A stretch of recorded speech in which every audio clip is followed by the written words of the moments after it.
ಕ್ರಿಸ್ತನನ್ನು ಪ್ರತಿಫಲಿಸುವಂತೆ ನಿಮ್ಮ ಆತ್ಮಗಳನ್ನು ವಾಕ್ಯದಲ್ಲಿ ಬಲಪಡಿಸುವ ಅನುದಿನದ ಧ್ಯಾನ. ಇಂದಿನ ಧ್ಯಾನದ ಶೀರ್ಷಿಕೆ, ದುಃಖದ ಮೂಲಕ ಕ್ರಿಸ್ತನು ನಮ್ಮನ್ನು ಮೇಲೆತ್ತುತ್ತಾನೆ. ಈ ದಿನದ ದೇವರ ವಾಕ್ಯ, ಇಗೋ, ದೇವರು ಯಾವನನ್ನು ಶಿಕ್ಷಿಸುವನೋ ಅವನು ಧನ್ಯನು. ಸರ್ವಶಕ್ತನ ದಂಡನೆಯನ್ನು ತಾತ್ಸಾರ ಮಾಡಬೇಡ. ಗಾಯ ಮಾಡುವವನು, ಗಾಯ ಕಟ್ಟುವವನೂ ಆತನೇ. ಹೊಡೆಯುವ ಕೈಯೇ ವಾಸಿ ಮಾಡುತ್ತದೆ. 6 ಇಕ್ಕಟ್ಟು ಉಂಟಾದರೂ ಆತನು ನಿನ್ನನ್ನು ಬಿಡಿಸುವನು. 7ನೆಯ ಇಕ್ಕಟ್ಟು ಉಂಟಾದರೂ ಯಾವ ಕೇಡು ನಿನಗೆ ಮುಟ್ಟದು. ಯೋಬನು 5ನೆಯ ಅಧ್ಯಾಯ 17ರಿಂದ 19ನೆಯ ವಚನದವರೆಗೆ. ನಮಗೆ ಕಷ್ಟ ಸಂಕಟಗಳು ಎದುರಾದಾಗ ನಮ್ಮಲ್ಲಿ ಎಷ್ಟು ಮಂದಿ ಯಾಕೋಬನಂತೆ ಇದ್ದೇವೆ? ನಾವು ಅದನ್ನು ಶತ್ರುವಿನ ಕೈಕೆಲಸವೆಂದು ಭಾವಿಸುತ್ತೇವೆ ಮತ್ತು ಕತ್ತಲೆಯಲ್ಲಿ ನಾವು ನಮ್ಮ ಬಲವು ಖಾಲಿಯಾಗುವವರೆಗೂ ಕುರುಡರಾಗಿ ಹೋರಾಡುತ್ತೇವೆ ಮತ್ತು ನಮಗೆ ಯಾವುದೇ ಸಾಂತ್ವನವೂ ಸಿಗುವುದಿಲ್ಲ, ಬಿಡುಗಡೆಯೂ ಸಿಗುವುದಿಲ್ಲ. ಬೆಳಗಿನ ಜಾವದಲ್ಲಿ ಯಾಕೋಬನಿಗೆ ಆದ ದೈವಸ್ಪರ್ಶದಿಂದ ತಾನು ಯಾರೊಂದಿಗೆ ಹೋರಾಡುತ್ತಿದ್ದನು ಎಂಬುದನ್ನು, ಅಂದರೆ ವಾಗ್ದಾನದ ದೂತನ ಕೂಡ ಹೋರಾಡುತ್ತಿದ್ದೆನೆಂಬುದನ್ನು ಅವನು ಕಂಡುಕೊಂಡನು. ದುಃಖಿಸುತ್ತಾ ಅಸಹಾಯಕತೆಯಿಂದ ಆತನು ಅನಂತ ಪ್ರೀತಿ ತುಂಬಿದವನ ಎದೆಯ ಮೇಲೆ ಬಿದ್ದನು. ತನ್ನ ಆತ್ಮವು ಬಯಸುತ್ತಿದ್ದ ಆಶೀರ್ವಾದವನ್ನು ಹೊಂದಿಕೊಳ್ಳಲು ಅವನು ಅನಂತನಾದವನನ್ನು ಹಿಡಿದನು. ಪರೀಕ್ಷೆಗಳು ಪ್ರಯೋಜನವನ್ನು ಸೂಚಿಸುತ್ತವೆ ಮತ್ತು ದೇವರ ಶಿಕ್ಷೆಯನ್ನು ತಿರಸ್ಕರಿಸಬಾರದು ಅಥವಾ ಆತನಿಂದ ಖಂಡಿಸಲ್ಪಟ್ಟಾಗ ಮಂಕಾಗಬಾರದು ಎಂಬುದನ್ನು ನಾವು ಕಲಿಯಬೇಕಿದೆ.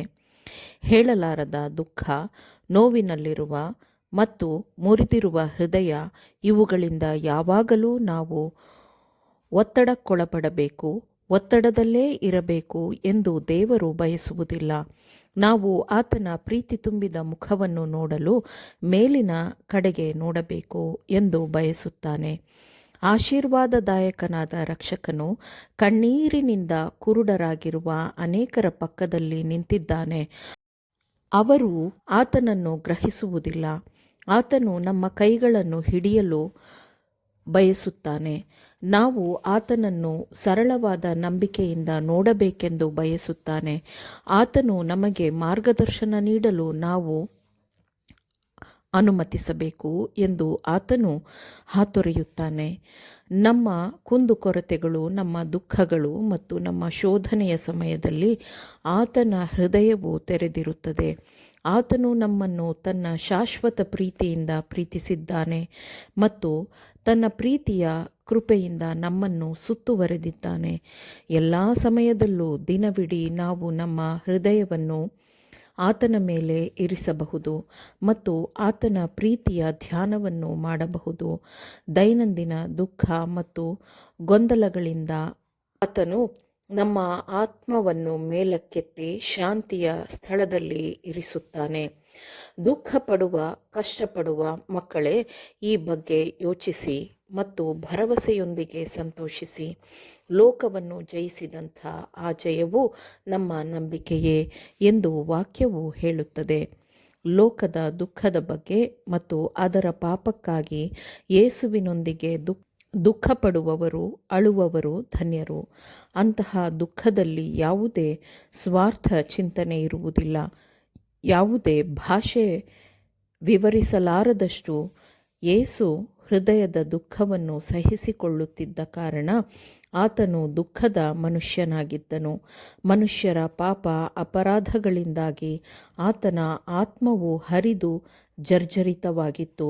ಮಾನವ ಕುಲದ ಕೊರತೆಗಳು ಮತ್ತು ದುಃಖಗಳನ್ನು ನಿವಾರಿಸಲು ಅವನು ತನ್ನ ಸ್ವಂತಿಕೆಯನ್ನೇ ದಹಿಸುವಂತಹ ಉತ್ಸಾಹದಿಂದ ಶ್ರಮಿಸಿದನು ಮತ್ತು ಬಹುಜನರು ಜೀವನವನ್ನು ಹೊಂದಿಕೊಳ್ಳಲು ಹಿಂಜರಿದು ತನ್ನ ಬಳಿಗೆ ಬರಲು ನಿರಾಕರಿಸುವುದನ್ನು ಅವನು ನೋಡಿದಾಗ ಅವನ ಹೃದಯವು ದುಃಖದಿಂದ ಭಾರವಾಗಿತ್ತು.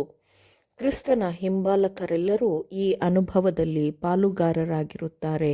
ಅವರು ಅವನ ಪ್ರೀತಿಯಲ್ಲಿ ಪಾಲುಗಾರರಾದರೆ ಕಳೆದು ಹೋದವರ ರಕ್ಷಣೆಗಾಗಿ ಯೇಸುವು ಅನುಭವಿಸುವ ಕಷ್ಟಗಳಲ್ಲಿ ಅವರೂ ಸಹ ಪ್ರವೇಶಿಸುತ್ತಾರೆ.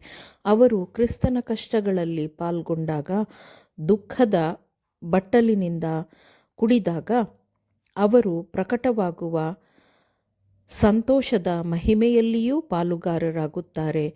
ದುಃಖಿಸುವವನಿಗೆ ಕರ್ತನು ವಿಶೇಷವಾದ ಕೃಪೆಯನ್ನು ಹೊಂದಿದ್ದಾನೆ. ಅದರ ಬಲವು ಹೃದಯಗಳನ್ನು ಕರಗಿಸುತ್ತದೆ, ಆತ್ಮಗಳನ್ನು ಗೆಲ್ಲುತ್ತದೆ. ಆಮೇನ್. ದೇವರ ವಾಕ್ಯಗಳನ್ನು ಶ್ರದ್ಧೆಯಿಂದ ಆಲಿಸುವವರು ಮಾತ್ರವೇ ಆಗಿರದೆ ಪಾಲಿಸುವವರೂ ಆಗಬೇಕೆಂದು ನಿಮ್ಮನ್ನು ಉತ್ತೇಜಿಸುತ್ತೇನೆ. ಪರಿಶುದ್ಧಾತ್ಮನ ಸಹಾಯದಿಂದ ಆಲಿಸಿದ ನಿಮ್ಮೆಲ್ಲರಿಗೂ ಧನ್ಯವಾದಗಳು. ಮತ್ತೆ ದೈನಂದಿನ ಧ್ಯಾನಕ್ಕಾಗಿ ನಾಳೆ ಸಂಧಿಸೋಣ. ಆಮೇನ್.